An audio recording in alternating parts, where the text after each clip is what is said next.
لله رب العالمين، والصلاة والسلام على أشرف الأنبياء والمرسلين وعلى آله وأصحابه أجمعين. أما بعد فأعوذ بالله من الشيطان الرجيم. بسم الله الرحمن الرحيم. من عمل صالحا من ذكر أو أنثى وهو مؤمن فلنحيينه حياة طيبة. وقال النبي صلى الله عليه وسلم: طوبى لمن وجد في صحيفته استغفارا كثيرا. صدق الله مولانا العظيم وبلغنا رسوله النبي الكريم، ونحن على ذلك لمن الشاهدين والشاكرين، والحمد لله رب العالمين.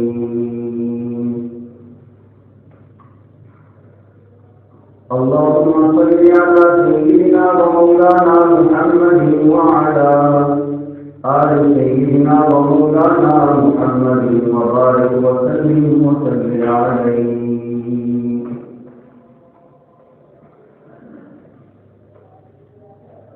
الفت میں برابر ہے وفا ہو کہ جفا ہو، الفت میں برابر ہے وفا ہو کہ جفا ہو، ہر چیز میں لذت ہے بشر سے منہ میں مزہ ہو.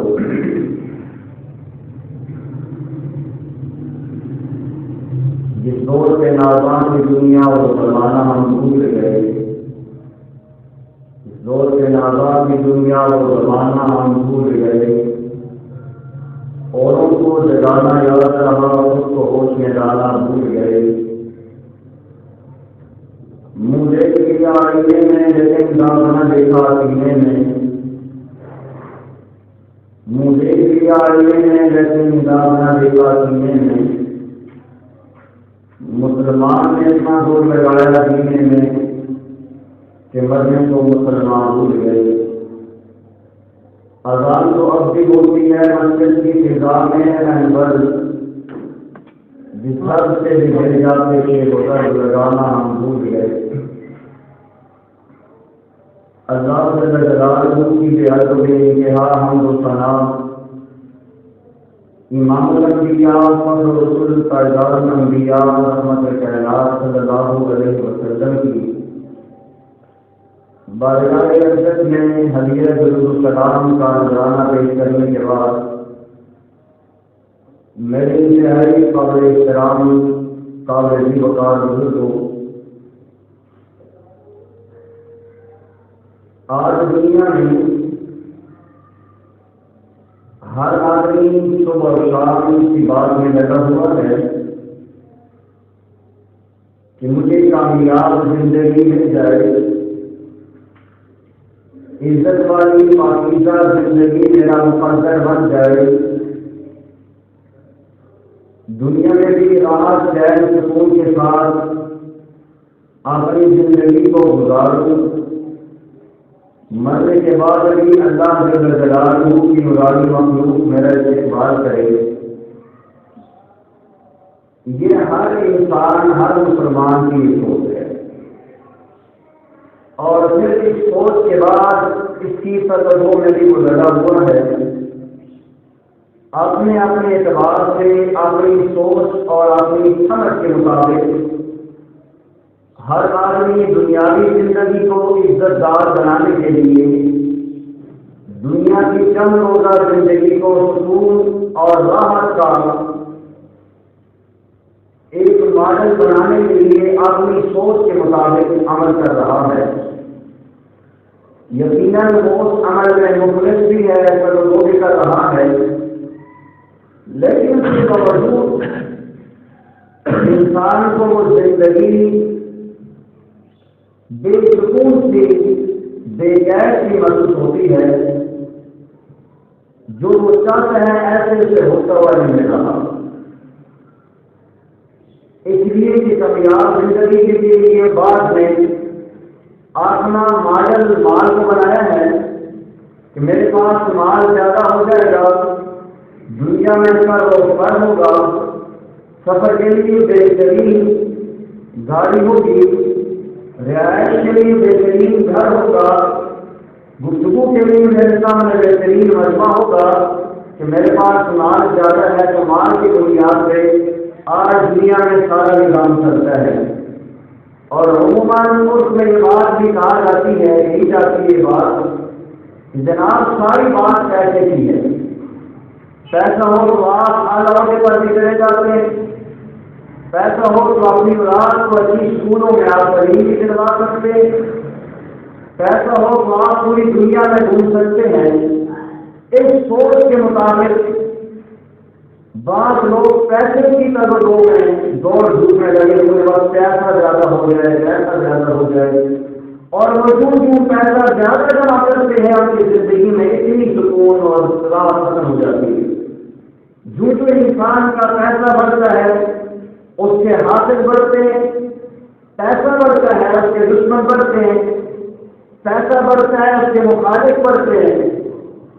وہ یہ سمجھتا ہے کہ میں نے تو پیسہ کا کر رہا ہوں، لیکن یہ میرے ساتھ یہ کیا ہو رہا ہے؟ انسان کی فطرت میں جب اچانک اس کے پاس مال آ جاتا ہے وہ اپنی اوقات کو بھول بیٹھتا ہے۔ یہ انسان کی غلطی ہے، اس وجہ سے اس کی زندگی میں کامیابی نہیں آتی۔ سیدنا علی رضی اللہ تعالیٰ عنہ کا مقولہ بڑا مشہور ہے، آپ فرماتے ہیں رضینا قسمت الجبار فینا لنا علم وللآداء مال فإن المال يفنى عن قریب والعلم يبقى لا يزال۔ ہم اللہ جل جلالہ کی تکلیف پہ راضی ہیں، اس اللہ جل جلالہ نے ہمیں ایمان کے بعد علم عطا کیا ہے، اور جو اللہ کو یا ہمارے دشمنوں کو سے مال عطا کیا ہے۔ فَإِنَّ الْمَالَ يَفْنَى عَنْ قَرِيبٍ، مال جتنا ہی زیادہ کیوں نہ ہو وہ جلد وہ ختم ہو جاتا ہے، مال کے اندر پائیداری نہیں ہوتی۔ اور آج ہمارے یہاں میں بات بھی کی جاتی ہے کہ جناب مال جو ہے یہ ہاتھ کی محل ہے، آج میرے پاس ہے کل آپ کے پاس ہے۔ فرمایا مال جو جلد ختم ہو جاتا ہے اور جو علم ہے وہ یبقى لا یزال باقی رہتا ہے، اس کے اندر زوال نہیں آتا۔ اور آپ دنیا میں تجربہ کر کے دیکھ لیں، جو انسان میں علم بڑھتا ہے، دینی علم قرآن سنت کا علم بڑھتا ہے، اس انسان کے محبین زیادہ بڑھتے ہیں، اس سے محبت کرنے والے لوگ زیادہ بڑھتے ہیں، اس کا احترام بڑھتا ہے، اس کی عزت میں اضافہ ہوتا ہے۔ اور دنیا میں آپ دیکھ لیں علماء سے اللہ کے نیک متقی پرہیزگار علماء سے دنیا کیسے محبت کرتی ہے، اور بڑے بڑے رئیس اور کروڑپتی لوگ اللہ والوں کی جھوٹیاں اور کھانا اپنے فخر سمجھتے ہیں، اور اگر کسی کی دعوت سے اللہ والے آ جاتے ہیں اور کھانا بھی کھلاتے ہیں، ہدیہ بھی پیش کرتے ہیں، اور جاتے ہوئے شکریہ بھی ادا کرتے ہیں، حضرت آپ نے ذرا نوازی فرمائی، آپ نے ہمارے گھر میں قدر و رنجہ فرمایا۔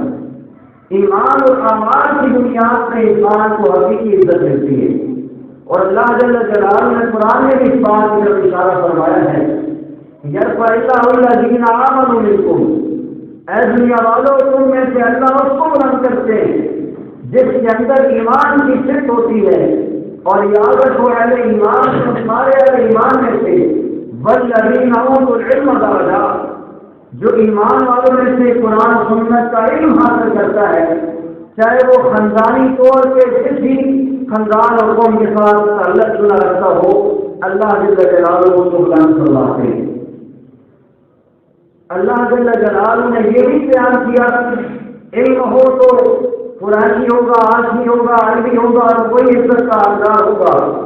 اگر معاشرے کی سوسائٹی کے خاندانوں میں اگر انسان خاندانی اعتبار سے عجیب قوم کا علم نہ ہو، علم کی بنیاد پہ اللہ جل جلالہ اس کی عزت اس کا مقدر فرماتے ہیں۔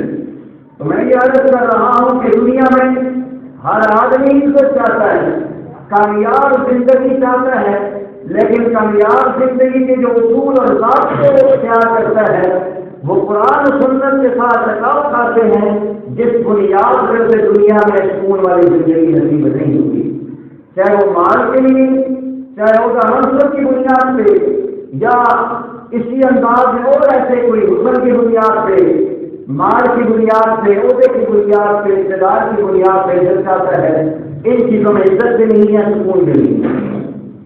آج ہر نوجوان بھی علماء کے پاس آ کر کہتے ہیں سمجھ نہیں آتی، شب و روز محنت کرتے ہیں، اچھی اچھی دنیاوی فنون کی ڈگریاں لے کے پھرتے ہیں، لیکن ہمیں جواب نہیں ملتی۔ ہمارے گھروں میں لڑائی اور جھگڑے، اولاد ماں باپ کی نافرمان ہے، باپ روتا ہے کہ اولاد میری فرما برداری نہیں کرتی، اولاد روتی ہے کہ ماں باپ ہمارے جذبات کا خیال نہیں رکھتے، اور اسی انداز میں ہر سوسائٹی کے اندر یہ حالات بنے ہوئے ہیں۔ ویسے تو قرآن پوری کتاب اس کو ہدایت کا اور دستور رسول زندگی کا ایک پیغام ہے اللہ جل جلالہ کا، لیکن ایک مختصر سی چند باتیں اگر ہم اس پہ غور کر لیں تو امید کی جا سکتی ہے کہ ہمیں عزت والی زندگی مل سکتی ہے، ہمیں راحت اور سکون والی زندگی مل سکتی ہے۔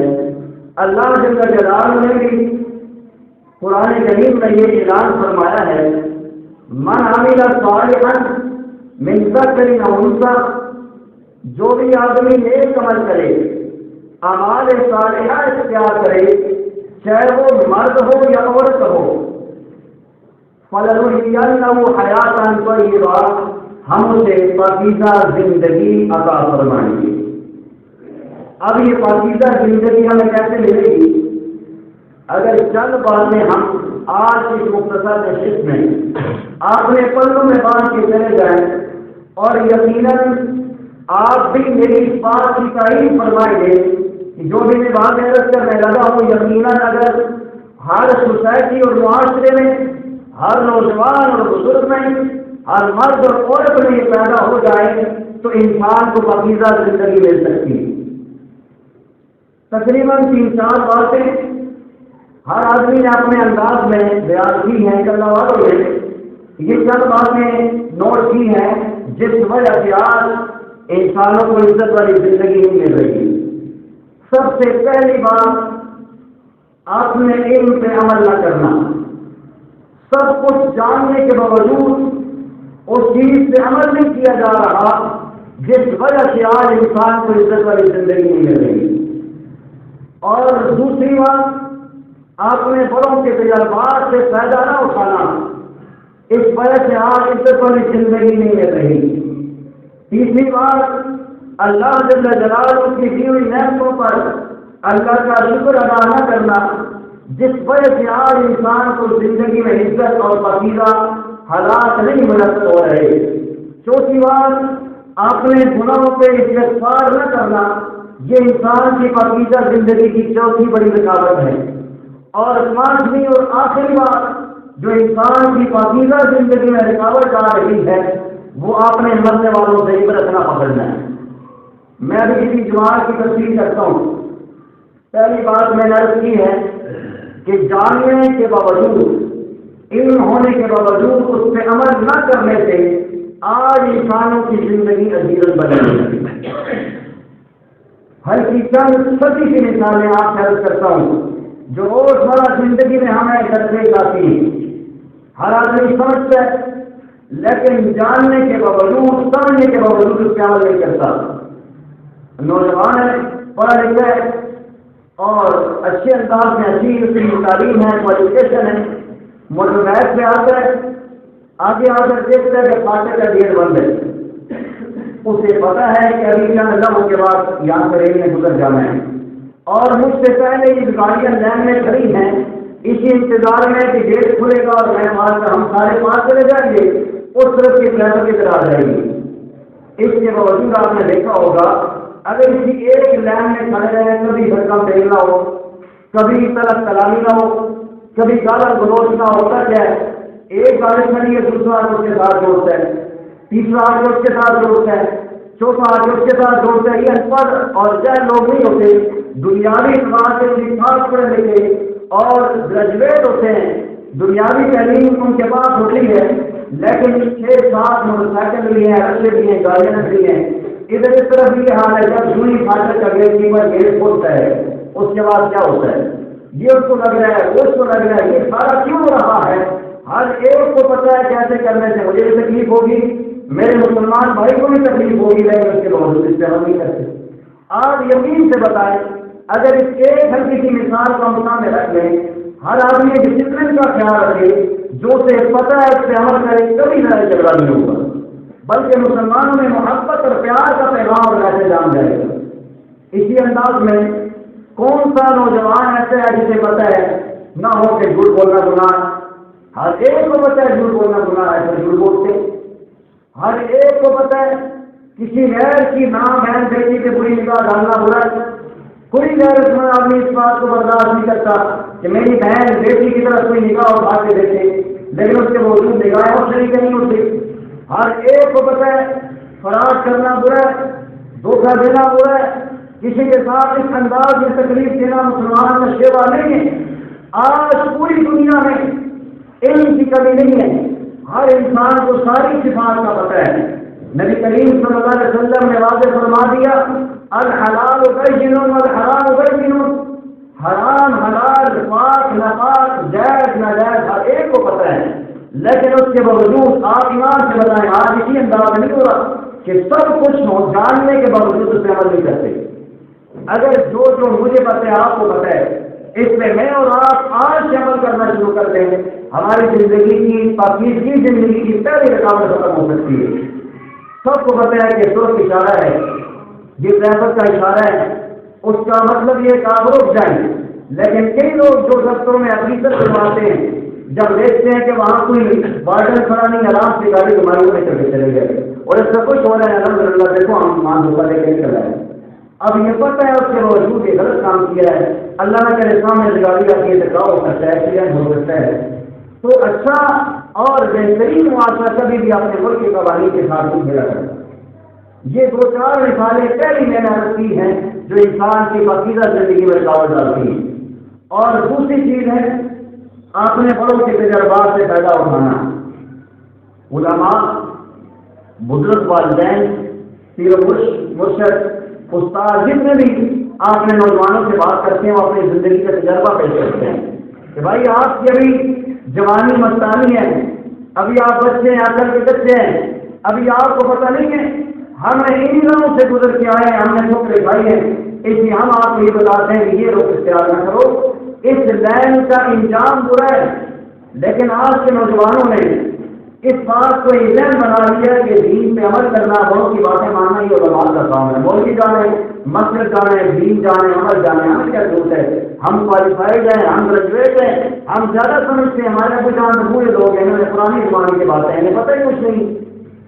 یہ ہماری دوسری بڑی غلطی ہے جو ہم بڑوں کے تجربات سے فائدہ نہیں اٹھاتے، جس پر آج ہماری زندگی کے اندر پاکیزگی نہیں آ رہی۔ آپ ایمان سے بتائیں کہ آج کے میرے سمیت ہر نوجوان بھائی اپنے بڑوں کی بات ماننا شروع کر دے، ان کے تجربات کو اختیار کرنا شروع کر دے تو اس کی زندگی پاکیزہ بن سکتی ہے۔ آج والدین کہتے ہیں بیٹا جہاں آپ کی خواہش ہے آپ نکاح لگا بیٹھے ہو، اور آج کہتے ہو میں نے اپنے مستقبل کی زندگی کا فلاں کے ساتھ کرنے کا فیصلہ کیا ہے۔ ماں باپ فرماتے ہوئے اس میں آپ کے نقصان ہے، آپ نے اگر حسن کی بنیاد سے اس کا انتخاب کر رہے ہیں، چند دنوں کے بعد حسن ابھر جائے گا، چھائیاں پڑ جائیں گی۔ مال کی بنیاد سے کر رہے ہو تو مال کسی سے وفا نہیں کرتا۔ ہم جہاں آپ کے لیے زندگی کا ساتھی ڈھونڈ رہے ہیں اس میں آپ کی سکون بھی ہوگا، راحت بھی ہوگی، اور خاندانی بنیاد سے آپ بڑوں پہ اعتماد کرو گے، ہماری دعائیں آپ کو ملیں گی۔ لیکن آج اس بات کو نہیں سمجھا جا رہا، ماں باپ کے اپنے دل دکھتا ہے۔ یہ یقیناً کچھ پنجابی میں جملہ کہتے ہیں کوئی گانے سننے کوئی جلد چلے، کمزوری دونوں طرف سے ہے، نوجوانوں کی طرف سے بھی کمزوری اور بعض والدین بھی کمزوری دکھاتے ہیں کہ اپنے نوجوانوں کی جذبات کو بالکل یکسر مسلط کر دیتے ہیں۔ ایسا نہیں ہونا چاہیے، کوئی اس کی بات مانے کہ آپ نے بنایا درمیان میں سب کو میچ کر کے نظام چلائیں گے۔ اس کے اندر بھی بڑی مثالیں ہو سکتی ہیں، لیکن میرا ٹائم مجھے اجازت نہیں دے رہا، میں بات کو سمیٹنے لگا ہوں۔ دو ہی باتیں میں نے آپ کے سامنے عرض کی ہیں. تیسری، اللہ جل جلالہ کی نعمتوں پر شکر نہ کرنا یہ ہماری پاکیزہ زندگی کے اندر رکاوٹ بنا ہوا ہے. ہر آدمی کو اللہ جل جلالہ نے انتہا نعمتوں سے نوازا ہے، لیکن آج ہر آدمی امیر ہے یا غریب شکوہ کرتا ہے جی جناب پر حالات بڑے خراب ہیں، جی بس 20-25 ہزار کا مہینے کا ملتے ہیں، حالات بڑے خراب ہیں، گھر کا نظام نہیں چل رہا. فضول خرچیوں میں پیسہ لگ رہا ہے، لیکن اللہ جل جلالہ کا شکریہ ادا نہیں کیا جاتا. اللہ نے آنکھ کی نعمت دی ہے، جس کی آنکھ خراب ہے سے پوچھیں آنکھ کتنی بڑی نعمت ہے. اللہ نے زبان کی نعمت دی ہے، اللہ نے کانوں کی سنائی دی ہے، اللہ نے دماغ کی فہم و فراست دی ہے، اللہ نے آنکھ اور قوم کی طاقت دی ہے، اور اس کے باوجود اللہ نے جوانی دی ہے. سب کچھ ہونے کے باوجود آج ہمارے اللہ کے ذکر میں نہیں ہوتے. یہ ہماری تیسری بڑی رکاوٹ ہے جو ہمیں پاکیزہ زندگی گزارنے میں رکاوٹ بنی ہوئی ہے. پیارے آقا جناب رسول اکرم صلی اللہ علیہ وسلم فرماتے ہیں قد افلح من اسلم. لوگوں تحقیق پکی بات ہے وہ آدمی کامیاب ہے جس نے اسلام لایا. وہ روزی کا کفافن جسے اللہ جل جلالہ نے بقدر کفایت روزی دے دی کہ الحمدللہ صرف یہ کا گزارا کر رہا ہے. وقنعه الله بما آتاه جو اللہ جل جلالہ نے اسے دیا اسے قناعت اختیار کر دی ہے. آپ خود ایمان سے بتائیں اگر ہمیں اللہ نے جتنی نعمتیں دی ہم اس پہ شکر کریں تو کیا اللہ جل جلالہ میں پاکیزہ زندگی نہیں دے سکتے؟ ہمیں اگر اس پہ شکر کریں گے دائم شکر تم راضی کرنا کو شکر کریں گے اللہ کی طرف سے نعمتوں میں اضافہ ہوگا. نہ شکر کریں گے اللہ جل جلالہ اس کے اندر سے وہ ساری چیز چھین لیں گے اور ہم سے محروم ہو جائیں گے. پہلے ہماری مائیں بہنیں بیٹیاں ہوتی تھیں، بزرگ خواتین ہوتی تھیں، ہر بات میں شکر ہے الحمدللہ، ہر کام میں شروع بسم اللہ بسم اللہ بسم اللہ ہوتی تھی. آپ نے دیکھا ہوگا کہ بزرگ بات ہے اس بات کو صحیح کریں گے. آج ماؤں کی وہ گودیں خالی ہو چکی ہیں. آج ہم ایسے پاکیزہ ماؤں کی شکلوں سے محروم ہیں جس پر کہ آج ہمیں زندگی میں سکون نہیں مل رہا. ہم نے دیکھا بزرگ آزاد میری صحیح کریں گے کہ اگر وہ پیڑا بناتی ہیں بسم اللہ، روٹی ڈالتی ہیں بسم اللہ، سکھا رکھتی ہیں بسم اللہ، گھر میں آتے ہیں بیٹے بیٹی تو جو ہی بچہ گھر میں آتا ہے وہ کہتے ہیں بیٹا سچ بسم اللہ جی کرا بسم اللہ. وہ اللہ کے نام سے ان پڑھ سے علم نہیں تھا لیکن اللہ کی محبت تھی، رسول کریم علیہ السلام کی اس بات میں وہ پکے تھے. ان کی زندگی پاکیزہ تھی، مال کم تھا لیکن زندگی پاکیزہ تھی، علم کم تھا زندگی عزت والی تھی، اور اپنے بڑوں کے ساتھ اعتماد تھا. کوئی نوجوان اپنے باپ کے سامنے کھڑے ہو کر بات نہیں کر سکتا تھا. یہ آج ان صفات کے گناہوں پہ ہم کر پڑے ہیں جو ہماری زندگی کو خراب کر رہے ہیں. باقی دو چیزیں باقی ہیں جن کے لیے انشاءاللہ ہے جو میں بیان کروں گا. اللہ جل جلالہ سے دعا ہے کہ اللہ تعالیٰ مجھے آپ کو صحیح معنوں میں ایمان اور اعمال صالحہ کے ساتھ ان صفات کو اپنا کے جو میری اور آپ کی پاکیزہ زندگی کے معامل بن سکتی ہیں زندگی گزارنے کی توفیق عطا فرمائے. وآخر دعوانا ان الحمد للہ.